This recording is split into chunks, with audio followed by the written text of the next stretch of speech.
If your garden isn't growing the way you want it to, you may have a pest problem. Frankie Flowers has more on how you can debug your flower bed.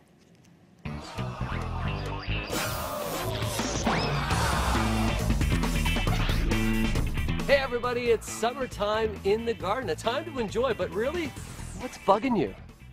First off, don't feel so bad. You know, summertime is a time where you could get insects and disease, especially after hot, humid weather and rain. But the question is, how do you find them and how do you fix them? Okay, now I want you to look down here. This is a Spirea, and when you're looking for insects, you're always going to want to look towards the soft, tender growth. Look at the foliage and see if there's any marks on the foliage. And the good news is for this Spirea, we're free and clear.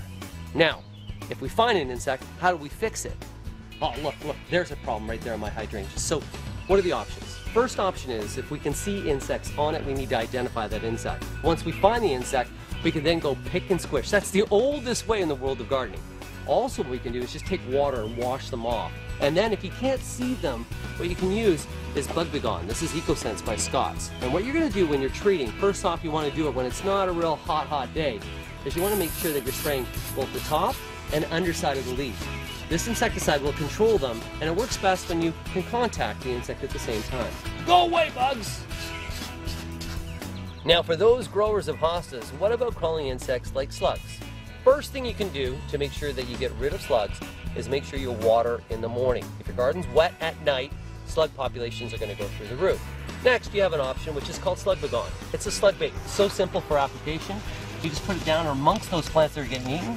Next thing you know, the slugs come, use this as a little source of food, and they're gone. So when it comes to slug control, really make sure you water in the morning and use Slug Begone.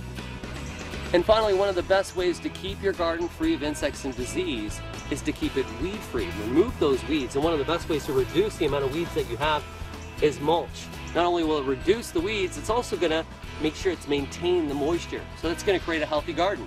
So there you go. What's bugging you in your garden? I hope nothing anymore.